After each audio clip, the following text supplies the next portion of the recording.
Welcome to the And She Looked Up Creative Hour podcast. I'm your host, Melissa Hartfield, and I'm an artist and an entrepreneur. And yes, those two things can go together. This podcast is for the artists, the creatives, and the makers who want to find a way to make a living doing what they love.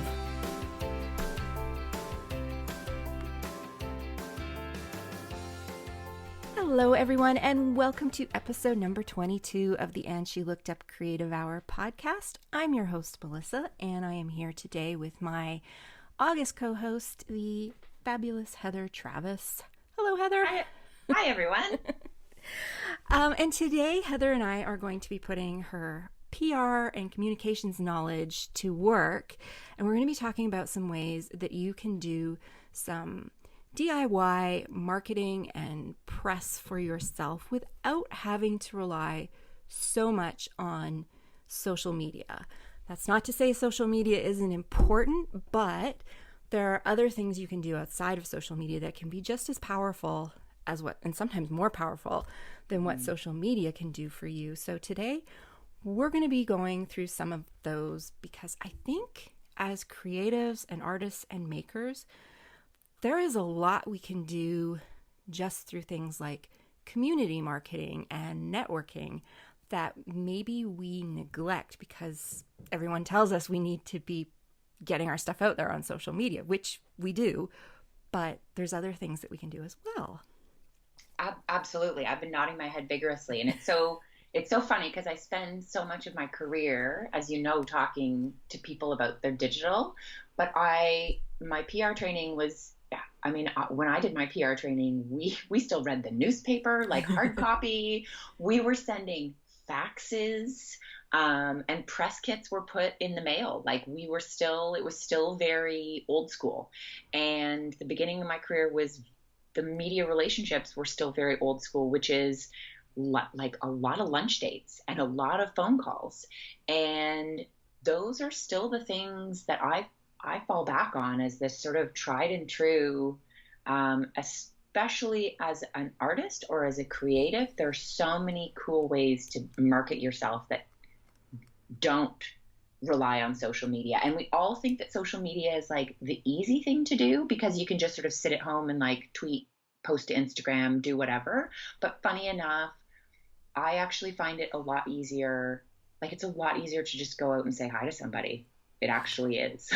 I agree. And I am not an outgoing person, but I think there was a point where you could go onto Facebook or Instagram and build an audience very quickly on those platforms, but we're not in that situation anymore. It is hard to build an audience on those platforms, and it doesn't give you the instant return that it used to. So I really do think that there has to be other ways to do this. And one of the reasons why I think you're such a great person to talk about this is because you really do, like, you get social media. Like, you're very active on it. You're very active, especially on Instagram stories. I know you love TikTok. I love TikTok.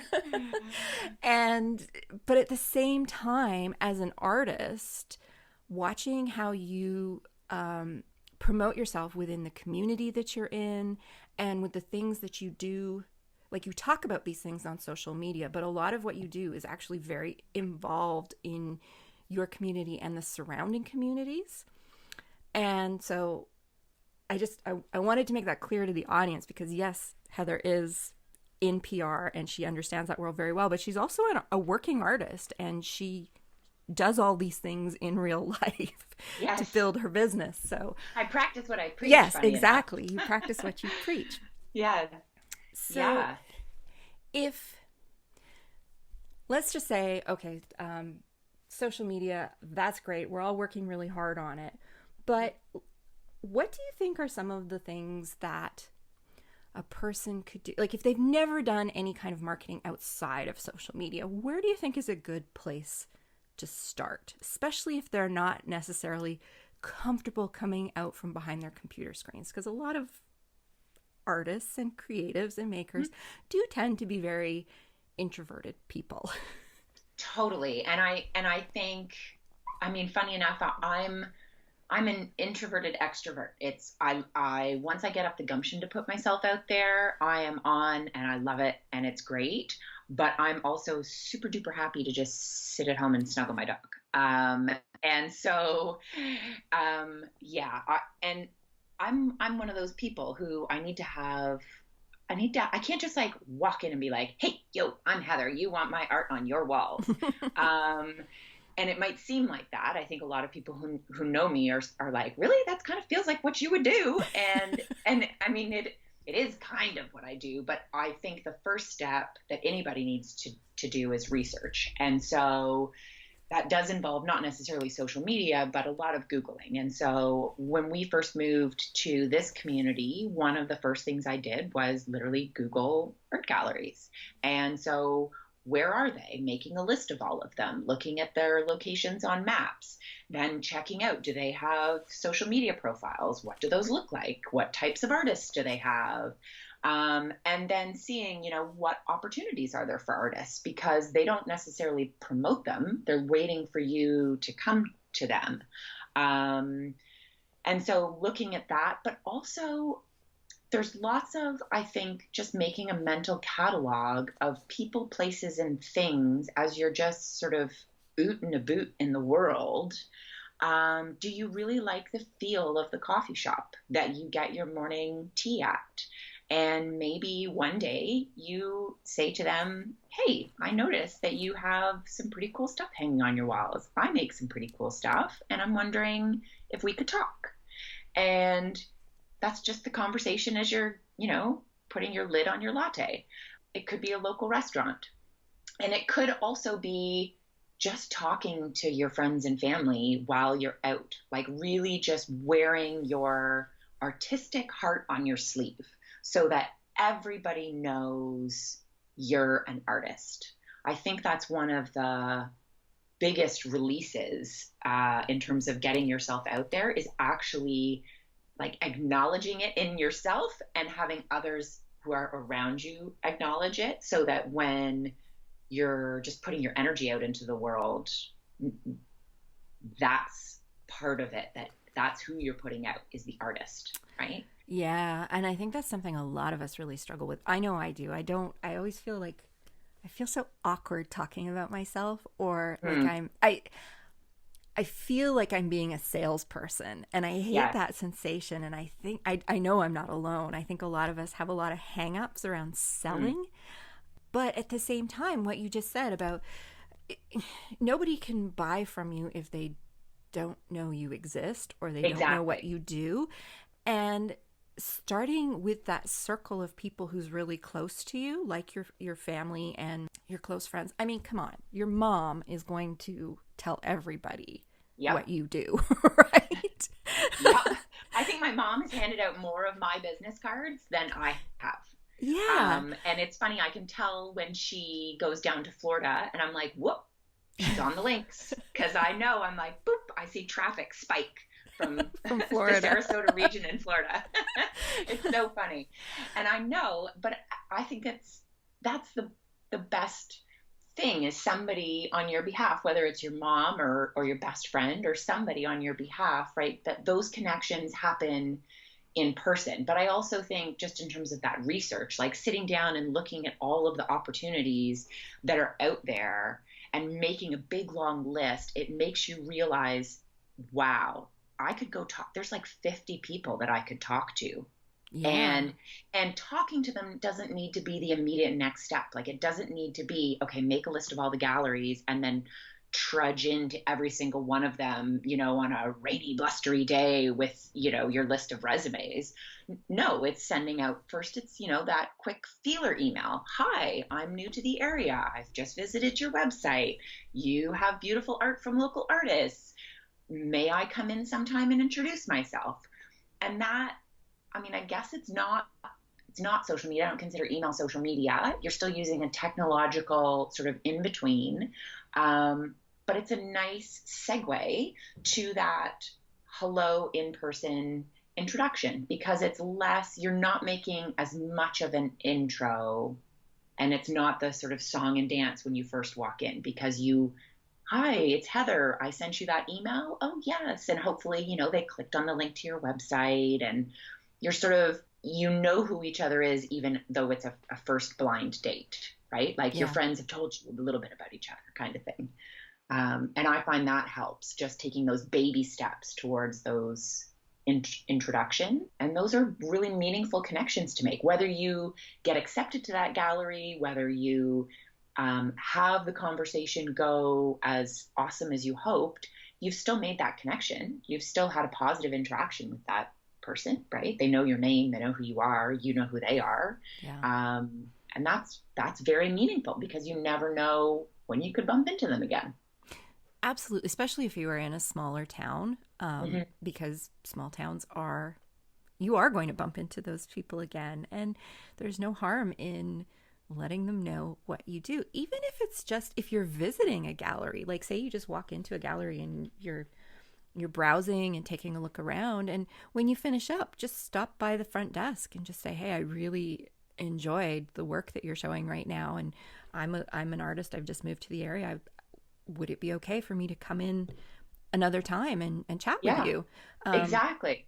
It's just, it can be thrown in there as part of a casual conversation. And there's something about the reciprocity of it too. Like, you've just spent an hour or 45 minutes wandering around this gallery, showing your interest, which is appreciated. And, Course, you're not exactly. just walking in the door. And it's like, when you were in high school and your parents said you had to get a job, and so you went to the mall and you went into every store with your resume and be like, I need a job, here's my resume. Yeah. Like, I mean, you don't know any better, and that does work when you're a teenager. Yes. But as an adult, there has to be, we've talked about this in pitching and other things, and I know you're a big believer in this too, but you don't want to make it all about you in those situations. Yeah. It has to be as much about what's in it for the other party. But as far as like research, I think this is something that gets so neglected today. Like, we're just so used to having everything at our fingertips. And I think sometimes we forget the power of actually sitting down for an afternoon at our computer and just going through and, like you said, looking to see what's out there, who's out there, but also paying attention when you are out and about. Like, when we did the episode about writing a book when nobody knows who you are, Lisa spent a good chunk of that episode talking about how she started to pay attention to all the places that books are sold outside of bookstores. Yeah. And she started to notice, like, oh wow, you can find them in like you said, restaurants, gift shops, kitchen shops, even hardware stores and music stores. Like, it's, when you start looking for something, it's like, when you buy a new car and it's like, and you oh, see it I everywhere. and you see it everywhere. Exactly. Because you're in tune to it. So if you start looking for those opportunities, like, where do you see art hanging? Where do you see people selling jewelry? Where do you see, like, the little coffee shop by my house? They sell local art, they sell local jewelry, they sell local, like, fabric art things, and it's all just sold right in this little coffee shop in a small strip mall. Exactly. Where, close to where I live. And there's hundreds of those little coffee shops and places scattered all over that, do that kind of thing. Check out your local, like, my local library does things like, Yes. they do. I live in a very, in a community that has a lot of South Asians, and they do poetry nights in Hindi. Beautiful. Like, would you think to look for that? Maybe necessarily. No, Probably exactly. not. And yet that is something that's really important in the community I live in. And libraries are usually very in tune to what's going on in their community. They know who uses the library, and they tend to create programming that addresses the community they're in. And so it's always a good idea to look at places like that you might not have thought of before, just to see what they're doing. And the libraries are such a great example. Yeah. Like, such a great example, because that research, I would not have known. Like, there's tons of websites and Facebook groups and all those things that share call for artists. But our local library here has 3 very popular branches that regularly offer up wall space to local artists, and they have never once done a call for artists.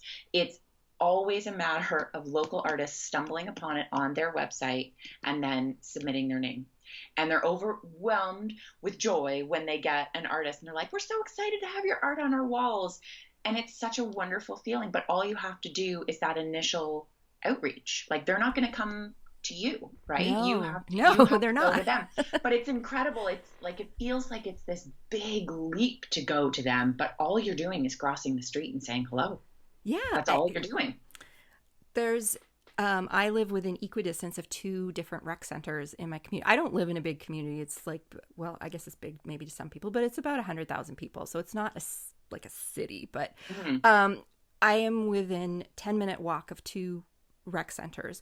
And one of the rec centers that focus more on like skating and hockey and curling, they used to display local artists in the hallways leading up to the rinks and the changing rooms. And it was so popular that when they redid the rec center a few years ago, they actually put a little gallery in for local artists. And now you can go in, and it's a gallery where everything's for sale, and it doesn't just have to be paintings. It can be things that you've made. And you can go in and inquire about having your work displayed or sold. And I have bought things from there because some of the stuff is just really incredible. But who would think, when you're going in the curling rink, that people are looking at the art and asking if they can buy it. But they were. And that's exactly it. And I have art in a local restaurant, and they were a brand new restaurant that literally opened up 2 weeks after COVID hit. Yep. Crazy. But they're doing gangbusters. 1, because they have a huge amount of community support around them, and obviously 2, they have amazing food. But one of the things that they offered up to me, they were like, we have all these beautiful blank walls, and you have all this beautiful stuff that makes walls happy. Yeah. And it was perfect. I drove over and we hung it up. And now every time their customers come in to pick up, obviously, a takeout order, they're walking past my art, which is great. They have my business cards there, and they have art on the walls. I don't have it in my studio.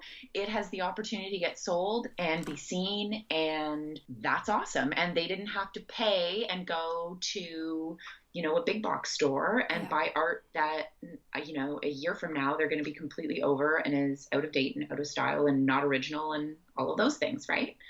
Yeah. And it gives the clientele something to talk about, especially if they're regulars. It's like it can become a thing, like, oh, I wonder what's on the walls this week. That's exactly it. Yeah. And restaurants always have art. And many of them try to do local art, unless it's like a big chain restaurant. You might not have success there, but there's so many restaurants that are locally owned and operated. Great idea. And especially now, now is the opportunity to go to them and say, I totally get that you're struggling. Can we have this relationship where you're not having to pay for art and you give them kickback? Like, that wall space is really valuable. And so when you sell a piece, like, galleries take a lot of money when you sell a piece of art. They do. And it's a big chunk of change. And so most of the galleries that I have looked at, they're taking 30 to 40% commission. Wow, I didn't know it was that much. Yeah. And then a lot of galleries will have a fee, basically a rental fee for those walls. So not only are you paying to use their wall space, but then simply by it hanging there, they're taking, and obviously they have rent to cover. They do. Yeah, of course. I mean, there's expenses, and I'm not balking at the fee. What I'm saying is if you're now in a restaurant, taking even 5% and handing that back to the restaurant owner is an amazing thank you for that wall space. Yeah. Right. Yeah. And you've just saved yourself like a boatload of money from going into the gallery, and the restaurant has the opportunity. So you could work out like a commission with the restaurant that's 5, 10, 15%. And that negotiation with them is amazing. And I'm sure they would appreciate the income, and you appreciate the exposure. Like, it's really a nice marriage of needs, right? It absolutely is. And you can even extend that relationship to social media. So obviously you're going to tell your social followers, like, hey, if you want to see my art in person, it's going to be on display at, you know, this great sushi restaurant. And the restaurant at the same time can promote it on their social channels like, oh, we just covered our walls with new Heather Travis canvases. Come on down and have a look. Yeah. And by the way, we're doing buy one, get one free appies. Exactly. Oh my gosh. If we start talking about food, this is going to go off on a very big tangent. But I'm totally with you. And that, even in terms of that social media, and I know we're talking about the sort of offline activity, but that online activity, in order for that to happen, you have to have that offline activity first, right? Yeah. And I am sure that those restaurants get bombarded with random requests, customer inquiries, all of those things on their Instagram. And so having just somebody else ask for something else from them, it's going to just get lost in the wash. Whereas if you walk in when you're placing your takeout order and say, you know, hey, I'm here every week. I love you guys. And I'm an artist. And I was wondering, blah, blah, blah. That conversation is a very different one than that sort of cold call over Instagram where they can't see your smiling face. They can't see that you are enthusiastic. Maybe they wouldn't recognize you as a regular customer from your Instagram. Maybe they would only recognize you as a regular customer in person. And that can go a long way too, right? Working those relationships that aren't even quote relationships. You might not know their name, but you've been going to pick up sushi at that restaurant every, you know, month for the past 5 years. Yeah. And if you are already a regular customer, and in a lot of smaller local restaurants, they often do get to know you very quickly. If you're a regular, like they treat their regulars very well. So if you've gone in 10, 15 times and you order the same thing every time and they know what you order, you know, then there's nothing wrong with starting a conversation about it. It's when you cold call, like you just walk in, you've never eaten in this restaurant before, and you're like, hey, I want to put my stuff on your walls. Like, whoa. Yes, exactly. And even, you know, one of the things that I like, again, it's back to that research. So you think to yourself, okay, here are the places and spaces that I'm looking at targeting. And then you do like a recon mission, you know, you go out, and when you've decided, okay, yes, the sushi restaurant is on my hit list. Well, maybe it's not that next time you go to it that you're pitching them. Maybe that time you're actually thinking really consciously when you're in there, where would stuff go? Does it work for the space? Is my art the right size? Yes. Does it fit the theme? And so you're refining that research before you take it to that next step, so that you're really going in. And I know I've talked about this a lot in pitching, and you and I talk about this a lot. You go in informed. Like, you can't this isn't a blind date that you just walk in and you're like, you're going to love me, God damn it. Like, that doesn't work. It just doesn't work. No, that's very true. And just with my other business, we do get bombarded with requests on social media, particularly Instagram, constantly. People we've never heard of asking us, can you mention this? Can you talk about this? I need this. And it's like, after a while, you just stop looking, because it's just people, you don't know anything about them, and all they want is something from you. They're never offering you anything in return. Literally, it's like I envision it when I open Instagram, especially when I'm doing stuff for clients, and I just see like bing, bing, bing, bing, bing, all these DMs. It's like the equivalent. Do you remember Garfield's mom's voice? The like, wah, wah, wah, like that. I just read these messages, and they're just so formulated, so lacking personality, and so me. Yes, and they haven't done their research, because half of the time the thing they're asking for, it's not even a good fit. Like, exactly. Like, why? But the people who do stand out, you know, email definitely stands out more. Although we do get bombarded with email.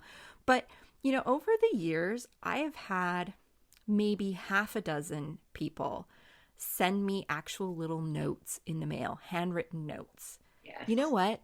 That stands out. I'm not saying everybody should go out and start writing snail mail and letters, but they're people who have taken a different approach, and they've made it very personal, and they've really put some thought into it. And just the fact that I'm getting something in my mailbox that's not a bill or an ad, a flyer, it's like, oh, what's this? And immediately my interest is piqued, and I open it up, and it's like, oh, well, this is so nice, or this is so interesting. And that person, even if they're not the right fit, or even if you're not going to work with them or whatever, they stand out in your head. And so while maybe snail mail is not the way to go for what you're doing, that's where the equivalent of walking into a shop and saying, I make earrings out of this kind of material and I think they'd be a great fit for you. That's going to stand out more. And what's going to stand out even more is if you've come into my shop a few times and you've browsed and maybe you've bought something and, and then you finally broach the conversation like, oh, I love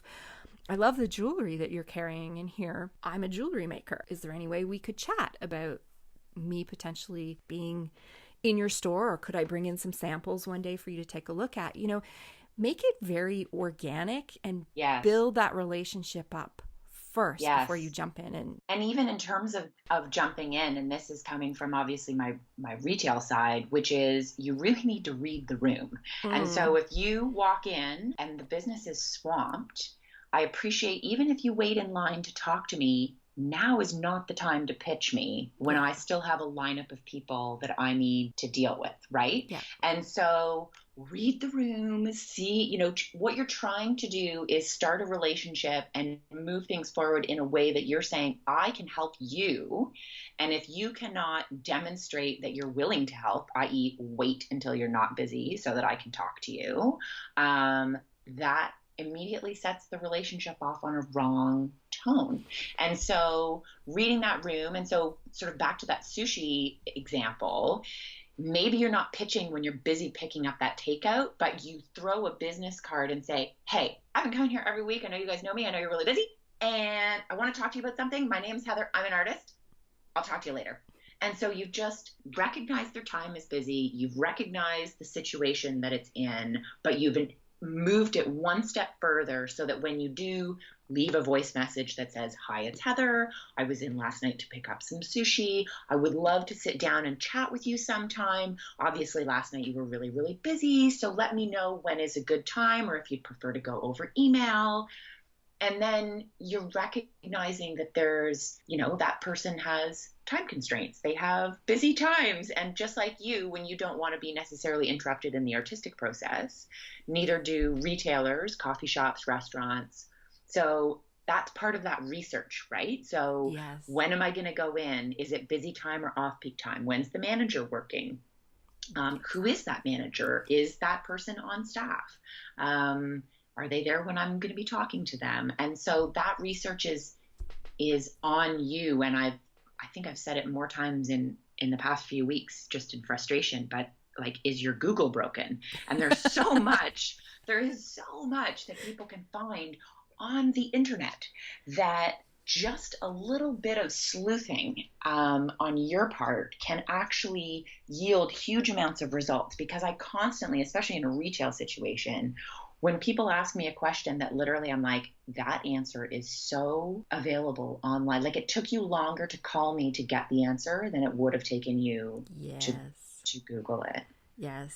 As somebody who used to be a front store buyer, I used to work in retail drug where we actually did sell a lot of local product. And as the person who was responsible, so in that situation, I was responsible for the entire store except the pharmacy, and I was the person who made all the purchasing decisions. And so you brought up a really good point around that. I only had certain days of the week where I would see people about bringing new product into the store. But if you were somebody who cold called, you were going to go to the bottom of the list. Yes. But if you were somebody who comes in regularly, you're a regular customer, you bought, you make the effort to always say hello when you're in, like when you're purchasing. I'm not saying like coming up and knocking on the manager's door. No, exactly. Hi. I'm buying something. But if you're a regular customer who's in once a week buying whatever, we will get to know you. Like that will just happen. And so if you're somebody that I know and I've said hello to, and you come up and say, you know what, I've just launched a line of jewelry and I'd love to talk to you, or I've launched a line of greeting cards and I'd love to talk to you about it. Absolutely, I'm going to make time for you, like on those days where I'm going to see. But there are other people that you can talk to. Like, ask the cashier as you're going through. Just say, you know what, who is in charge of purchasing for your store, or do you bring in local product? And they'll often tell you like, oh, this is the person you need to talk to, but she or he only sees people on these days, and they can give you a wealth of information. And often there's department buyers as well, even in small retail outlets. It might be somebody who does the accessory buying, or who does like when I worked in drug, the cosmetician was often the person who did all the purchasing for the cosmetic department, which would include things like jewelry and accessories and stuff like that. And so that's a person that you can also, those cosmeticians are very easy to form relationships with. That is the nature of what they do. The beauty advisor, they are all about relationships. So you can easily form that kind of relationship, but do other research. Look, if you're doing greeting cards or stationery, some chains will have agreements in place where they have a preferred or sole supplier. So take a look around. Do they carry local, or do they carry anything that's not from that greeting card company? And just, do a reconnaissance mission, and do several of them. Just make it so that your face is known, and that you're not this entity that comes in, because those people are busy. But totally. if you have formed that relationship, it is like, we just keep coming back to this. It really is about building relationships, because when you build those relationships, you soften the entryway into those conversations tremendously. It's relate the 2 R's. Look at us. The 2 R's today, we're talking about our relationships and research, because that, like those two things will translate into knowledge that empower you to move that relationship forward. Yes. And like even last summer, one of the fun things I did, and the research can be fun, is that there's so many farmers markets and things around us that are available, and they have little stalls that literally for $20 you can set up a 10 by 10 space and sell whatever you want, and they don't take commission. Yeah. And it doesn't have to be fruits and vegetables. And it doesn't have to be fruits and vegetables. It's quite incredible. And so I made it a mission last summer to go to every single one of these farmers markets very early on, walk around, what other vendors are there. And of course, you're saying hi to people. I would chat with other artists. Hi, wow, look at you with your honey here. And oh, wow, you make these amazing honeycomb candles. And do you like being here? How many years have you come to this market? Do you find that it's better on Saturdays versus Thursdays? These people are very happy to chat with you. I mean, again, read the room in terms of if there's a lineup of people waiting to buy their products and you're trying to get this information from them. But there's a lot of information you can gather just from these casual conversations, doing your research and gathering sort of all of those things to figure out what is the next step in that relationship you're going to take. Are you going to email the farm stand vendor and say, hi, I was at this thing on Thursday and I would love to take out a form so that I can be a vendor next Thursday? Like that, even that, showing that you were there, doing the research, saying that you want to be a part of it versus just the cold call and saying, I see you take artists. I'm wondering what it would take to be a part of that. You've already taken that next step in that relationship, which is so, I think, really, it's thoughtful. Yes, right? Absolutely. And I think just talking about farmers markets, and this was kind of going to lead into the next thing I was going to talk about, but getting involved in community events is another way to really get yourself known and can open up a lot of doors to you. So by participating, let's say, in a farmer's market, you get seen throughout the community. People start to recognize you. And so when you do approach that shop that you really want to be in, or that cafe that you would love to show your art, not only have you got something under your belt where you can say, I'm part of the farmer's market every weekend, but those people may start to recognize you. They're like, oh yeah, I've seen you at the farmer's market. I go every Sunday. And so, you've got a little bit of credibility, but you're also becoming visible in the community. And one of the things I was thinking about is, and I know you do this, is doing workshops within your community. Yes. Big one. Yeah. So let's talk about that. Yeah. So, and again, that was an in-person. So did my research, thought to myself, how can I reach a wide audience of business owners? Well, business owners are a member of the Chamber of Commerce. So let's go talk to them. And I did some research. Oh yeah, it seems they host some seminars. Pretty cool. What are their office hours? What are their staff member names? And And so then I called the office and said, hey, I see you guys are open tomorrow. My name is Heather. I do the following. Would I be able to come down tomorrow and introduce myself in person? And they said, we would love that. And so I did. And an hour later, I left their office having talked about everything and nothing all at the same time. And because it was just an introduction, but it was a very easy, light conversation. And it turns out the woman I was introducing myself literally lives around the corner from me. And so the conversation weaved and woved all around, but it also firmed up the relationship and a very trusting relationship. So I was able to then say, we've established this rapport, let's move it to the next level, and let's partner with purpose this time to deliver some things for your members that gives me value as well. And that has been very successful for me. And I'll say, and I was thinking about it as you were talking farmers markets too, and this is where the social media comes in, is that even if you do nothing on social media except the following, this is where it can really be helpful for you, is establishing all of those in-person, real-life things that you do. If you're at the farmers market every Thursday, that credibility from appearing there, being on a website or tweeting out or posting to your Instagram, I'm at the farmers market again, that exposure. And so, for instance, I did some PR seminars with the chamber, and sharing I'm doing these PR sessions with the chamber on my social media. Somebody watching my social media said, hey, I saw you were doing these PR sessions with the chamber. I didn't know that you did this type of workshop, but knowing you and now knowing that you do workshops, I want to hire you. Yes. And so you're connecting the dots. You're using it as a resume builder and a credential builder and like, hey, Ma, look at me. I'm at the farmer's market. You can point people to a place as opposed to just having this list in your head. And so you don't need to use social media, but it can be very helpful for extending, for reinforcing, for really sort of solidifying some of that cred as to who you are, what you're doing, and why you're doing it out in the community. Yeah, absolutely. You just got me thinking. I'm in a community Facebook group for my local community. Like hundreds of thousands of people are all across the country. You know, I think every community has a Facebook group. And I was in there a few months ago, and somebody was looking for where the best place to get custom cupcakes for a party done was. And people were jumping on all over the place with two different people who made these gorgeous custom cupcakes, and they were showing their pictures like, oh, this is what she did for my son's birthday, or oh, this is what she did for this event, kind of thing. And neither of these people had social media profiles. Mm-hmm. But they had built up all these relationships, and now when somebody was looking for somebody to do something for them, there's like this group of fans who are just like, can't wait to tell you, no, use my person. No, use my person. You know, like, she's the best.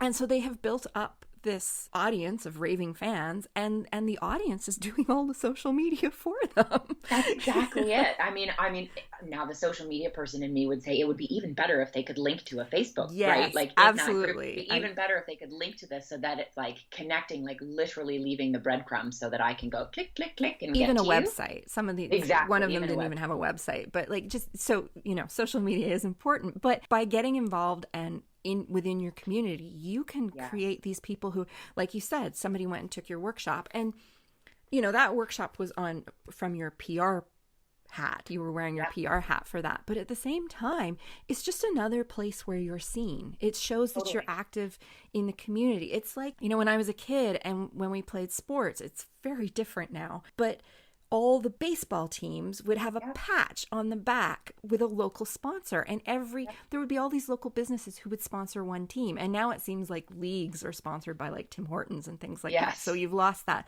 local taste to it, but it was great. And you would walk into these businesses and they would have, you know, the picture of the team up behind the checkout and stuff.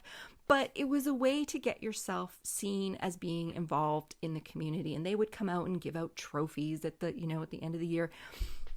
So while you may not be able to sponsor a sports team, think of other ways that you can sort of get Absolutely. out Like there. donating items to Yeah, a local for a raffle auction. or a charity or Exactly. Like a um small item, especially you're like, I have had this jewelry item, I have had this painting in my inventory for two mhm. years. And, I want it to be in a museum, but I don't want to run a museum, right? And Yeah. so I need to get it out of here. And the way to make things move is to put them in front of people and even cross-pollinate, right? So I'm both PR person and artist. And even doing my PR sessions, I introduced myself as a PR person and artist. And I gave every person in that, they had my contact information as part of that presentation, but part of that contact information was my art website Yeah. because you just never know who you're talking to. And they might be, funny enough, I had a real estate agent take one of the courses and then sent me a note and said, man, some of your stuff would be really beautiful when I go to stage houses. Oh my Like, goodness. Yeah, I never even thought of that, but that's and so, brilliant. Yeah. exactly. And so that's a relationship that now I'm like, well, let's talk, lady. But again, let's talk. So she sent me a note after the session saying thank you so much, and it was just a lovely thank you email.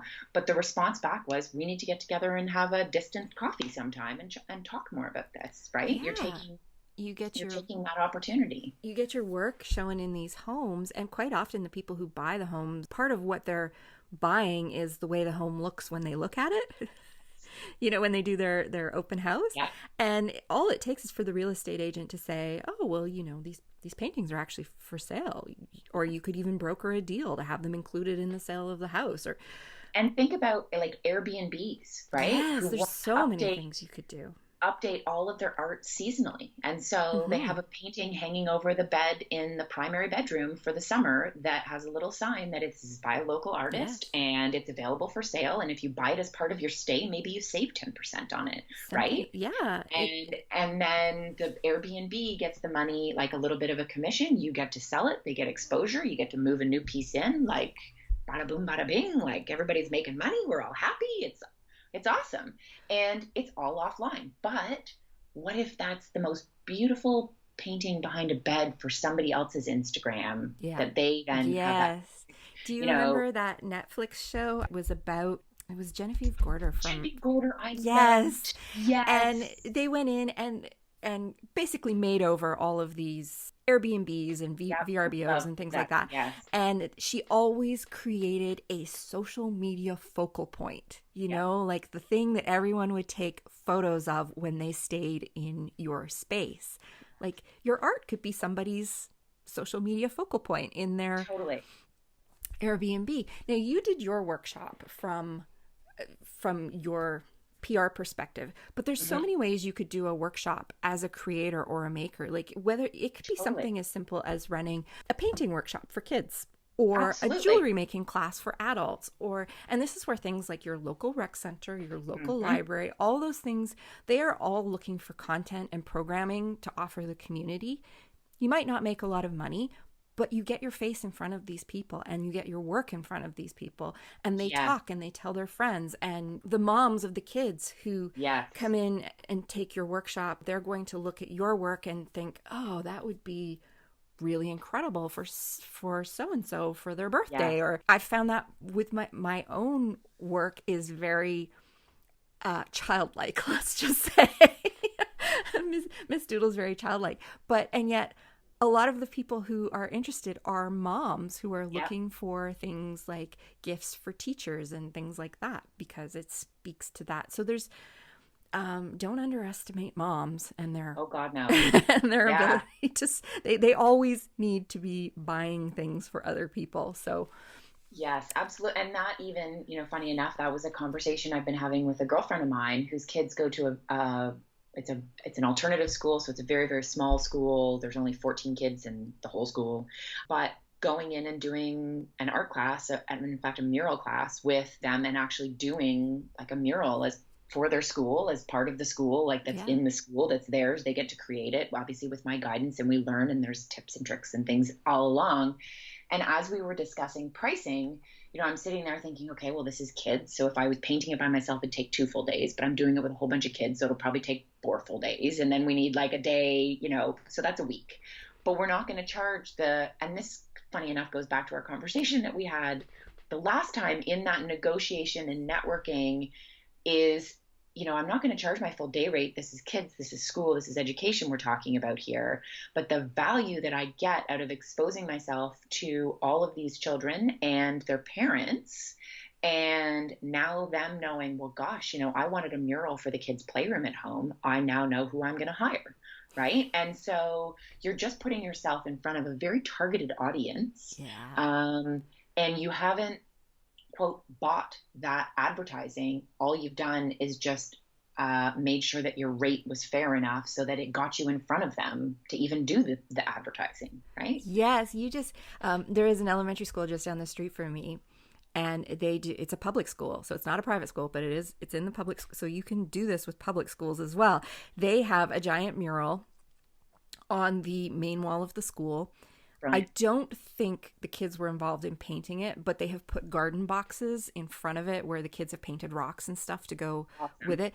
But in the corner of the mural, it has the artist's website. That website is there. Everybody who walks past it, and it gets a ton of foot traffic because it also hooks up to one of the main sports complexes in the neighborhood. So there's traffic even on the weekend with kids going to play soccer and baseball and all that kind of stuff. And you see it. The website is right in the corner where everybody walks past. Incredible. You can't miss it. You can't miss it. And I've never actually looked up the website, but I have walked past so many times and thought to myself, I need to check them out because that is so cool what they did. So yeah, something like that.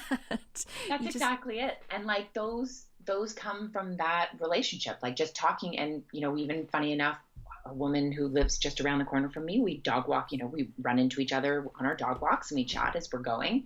And very early on when we moved to, well, so what do you do? And I said, I'm an artist. And well, what do you paint? And I do large scale murals and this, that, and this, I'm, oh, wow, cool. And she said, we're doing some murals in the elementary school, right now. If I had known this last week, I would have suggested you do it, kind of thing. But it was you just never know who you're talking to. Yeah. And which is, we've talked about being thoughtful and reading the room and kind. And I think especially now, with everything that's going on, we need even more kindness in the world, but you really don't know who you're talking to. And so being very transparent about the fact that you are an artist, right? Really putting that out there, I think is a big deal. And then being the person that they would want to come back to because you've put such positive energy out there. You're smiley, you're happy, you're engaging, and so all of those things, that sort of just presence that you have will carry out in the future, right? Yeah. No, you're absolutely right with what you just said. And I think it's about being curious about other people. Yes. Because you're going, by asking somebody else what they do, you're opening up the opportunity for them to ask you what you do. The art of conversation, it truly is an art. And the art of small talk, it truly is an art. And a lot of people hate it. But really the easiest way to do small talk and to have a conversation is simply to ask a person a question about themselves. Yes. You don't have to talk about you. You ask them about them. Eventually the conversation will come around to you. That's the easiest way to do it. And it could be something as simple as just saying to like you said, your neighbor, hey, how are you doing? Where are you off to today? Yeah. Where are you? You never know. They could be off to do something really interesting that could spark a conversation that could turn into something. You just never know. Yes, it's funny actually, and as part of my PR presentations, but I sort of popped it in there because it's just something I believe in. But I put it in at the end because I was talking about taking advantage, obviously, of social media as a small business owner, and my encouragement at the end of every presentation is I want everybody to be curious and courageous, because you have to be curious in order to, TikTok, for instance, you have to be curious about it as a interesting platform so that you can try it and try new things, and then you can figure out if it, in my case, how can I work this for clients? How can this be used? How is it being used? Mm-hmm. And so that curiosity, but then also being courageous enough to try something, and that even if you are going to fail, you fail moving forward. So you fail forward, because that to me is not a failure. It's just a lesson that we learn and move on for the next time. Whereas true failure to me is not being courageous and not being curious at all and just sitting with the status quo. Yes. And that to me is being a failure, just waiting for things to happen. It's funny, there's a motivational song I listen to when I work out that where your energy goes, your energy flows, right? And so, but it can't just be manifesting it. Like you can't just sit there and be like, I wish, I wish, I wish, I wish, I wish. No, wishing translates to doing. Like, okay, you wish that? What research do we need to do in order for that to happen? Like, I wish my art is in a gallery. Excellent. Yes, it's great to put that out there into the universe, like because you're actually voicing it. But then it doesn't just happen. You do have to do the work. You have to actually do it. Like you have to, and that's where, like in terms of where your focus goes, your energy flows, because you have to put energy towards it. There has to be movement. Yes. And that failing forward is still movement. You've still learned, okay, I can't dance on TikTok. I'm moving on to the next step, but I failed forward because I've learned a lesson and I am wiser for it. Whereas just sitting, doing nothing and like waiting for the world to happen. When is the art gallery going to find me? You're not a 6 foot tall 14-year-old girl walking through an airport in 1982 who's going to get a modeling contract. Like this just doesn't happen anymore where you just get discovered. No, you're right. I was actually just listening to a podcast yesterday while I was walking the dog, and they were talking to a writer, and she was just saying like, yeah, you don't just get discovered anymore. You have to make it so that you're discovered. You have to create how people discover you. It was a really interesting conversation, but yeah, you're absolutely right. And curiosity, like you said, it's not failing. It's trial and error. Like be curious about TikTok. Try it out. Find out what it is. You might go, you know what? This isn't for me. But at least you looked into it instead of just dismissing it outright. Like That's exactly it. Yeah. And so because when I have conversations, especially with marketers who are like, oh no, TikTok's not for me. And I'm like, so you've downloaded it then? Well, no. And I'm like, then how do you know? How do you know? Because you watched a 14-year-old girl do a dance routine at Thanksgiving and you thought that was lame? Yeah, it was lame. But guess what? There's a lot of other things happening that, and also further to that, there's millions and millions of 14-year-old girls that think that other 14-year-old girl is not lame. And there's an opportunity there depending on who you're trying to market a product for. So dismissing those things. And I think being very curious, especially in today's day and age, there's just like the world is so full of opportunity and there are so many things. And I know that it's overwhelming, right? It's like the dating scene. Like you can't just sit in your house and say, I wish for Prince Charming. You have to actually go to the ball. That's how you meet Prince Charming, is by going to the ball. Like you have to do it. That's what you have to do as an artist, as a PR person, as anything in life. In order to show up, you actually physically need to show up. Yes. Being curious doesn't mean you have to do all the things. We can't do all the things. Like none of us can. But it just means being open to doing something different. Totally. And I even see it honestly as an artist. I find myself, okay, I'm curious about a new technique, so I'm going to try it. And wow, some of it is an epic failure, but I've learned, right? Or I've learned why it's an epic failure. Am I going to try it again? Am I going to use a different brush or a different paint or a different surface that I'm working on?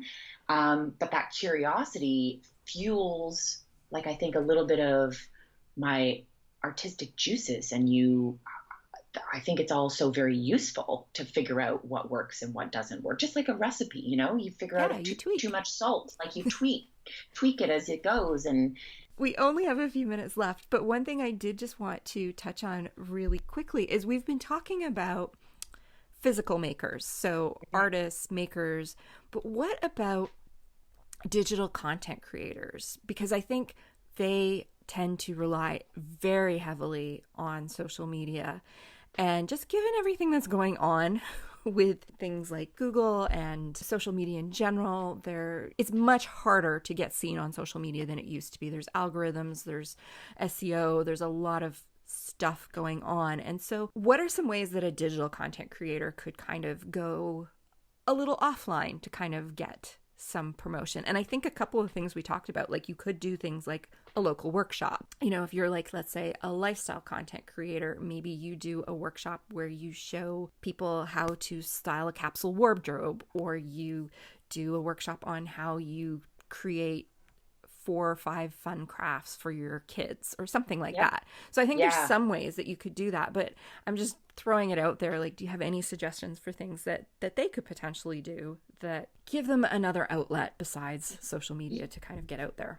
So I think it's funny. My suggestion is, and it's still using the power of social media, but you actually have to physically go out there in person and have these conversations in order to get it back online again, which is, who are the groups and organizations in your community that you can physically go out, see, smell, and touch, and what are their digital presences like, and can they use your services? So for instance, is there a local magazine that's looking for content, like a digital blog that has a bigger audience, or maybe just the same size audience as you, right? But it's a different audience. So now you're going to reach a different 3,000 people. And so are there groups, organizations that you can partner with? So say, for instance, you have a lifestyle blog that you're focusing on DIY projects for crafts with kids at home. Maybe there's a YMCA in your community that would love to have your tutorials as part of their newsletter out to their summer camp groups, right? And so look at other people and places as carriers for your content. And so who is worth partnering with purpose, right? Be strategic about it, do your research, and don't just sort of cold call everybody. And I think, again, it's approaching them with, I've seen a need and I can help you fill it, as opposed to, I want you to do this for me, right? I don't want my article in your newspaper. I see that you have a readership who is looking for this type of content, and I have this content, right? So you're saying the same thing, but you're framing it up differently. So I would say those in-person things. I would also look to the strength of your actual online community and ask them how you could take it offline. So if you have really successful IGTV cooking classes, or you have a YouTube channel that is, you're a maker, maybe it's a call out to say, hey, I live in this particular region and I'm thinking of doing in-person workshops. Would you guys be interested? Would you want to come? Who would want to come? And using that online community as your sounding board for how you might take it offline. Yeah, that's a really good point. You actually made me think of something else, and that's collaborations. Yeah. So like maybe you are a fashion blogger and you team up with a local fashion designer. A great place to look for this is some of the universities and colleges that have a fashion design program, because they always do fashion shows and things at the end showcasing all the work that the students have done.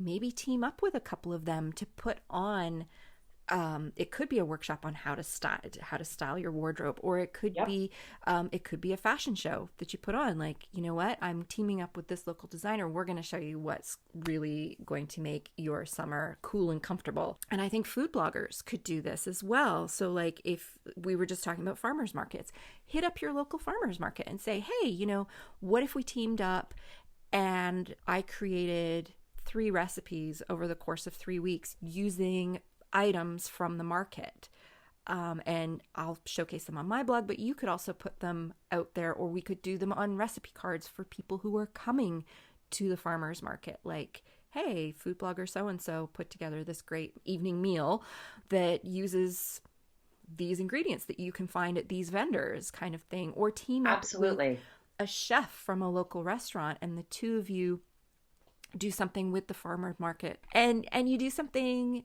along those lines. And that would be a great place. If you are a chef, chefs are makers too. They create.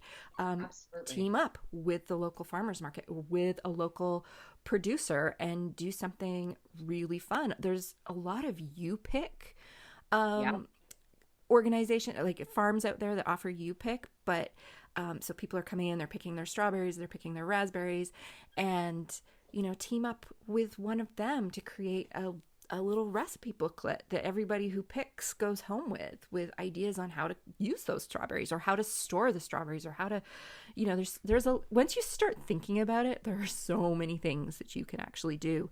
But I think sometimes we get so wrapped up in our niche, you know, like I am a Yes. digital content creator, so everything I do needs to be digital content. And the same with, you know, I'm a physical maker, so everything I need to do needs to be sold in person. Like, I think one thing that the pandemic has done is made a lot of people who were not so willing to sell their work Yes. online suddenly realize, like, oh, you know what, I need to pivot. um, Yes. and and it's brought them to places like Etsy or Shopify or other places where they can create their own shop, and some of them have been incredibly successful and realized this is a whole new way I can sell my work. So whichever way you lean, I think it's really important to just have a day every couple of months where you sit down and you just reimagine your business and think Hmm. about other ways that you can get yourself and your work out there that are completely different from the way you're doing it now. Pay attention to what's going on outside of your niche. If you are in food, look to design. If you are in Yes. jewelry, look to fashion, like, or look to quilt making. Like, you just never know where the inspiration is going to hit, or where you see Yes. somebody doing something. They have a completely different type of craft or product that they put out there, and look at how they market it, and just ask yourself, like, wow, that's really interesting. I wonder if I could adapt that to Yes. what I'm doing, because quite often you can. Absolutely, you can. And that's when you and Lisa had the episode on inspiration and sources of inspiration. That Mhm. I remember listening to that. Funny enough, I almost cut my finger off. I was like trying to chop vegetables, and I was like, "Yes, good point. Oh my God, my finger." Anyway, we talked about this. I'm a very active listener. Anyway, You need a warning sign on the seriously, podcast. right? Do not use sharp knives. Um, but I was thinking about it. I'm like, man, I follow a lot of people, specifically on Instagram, for inspiration, and a lot of them are artists, but I do not follow any artists who do any work anywhere even remotely close to my style. And it's because I greatly fear imitation by Yes. accident, right? Like I just don't want to see something and then 2 days later be like, I have a great idea for a painting, but actually it's not my It's just painting. seeped into your subconscious. Yeah. Exactly. Whereas the artists that I do follow, it's so drastically different. Like there's no way, even if I tried, I couldn't make what they made, right?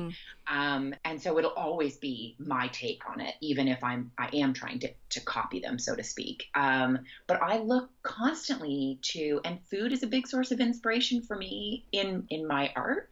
And I think I agree with you looking outside that, but funny enough, so looking really wide, but I was also thinking, and it's something I've been debating, because a lot of my neighbors, they know what I do, and they seem like they walk past, I'm painting in the garage, they hear the music, they see the spray paint flying, like they're always like, oh, she's at it again. And I was debating, funny enough, just setting up a little show at the end of my driveway and popping a little mailer in, like literally handwriting it and popping it in a few neighbors' mailboxes and saying, tomorrow there's going to be a pop-up at the end of my driveway, and just having it up while everybody's doing their morning dog walk.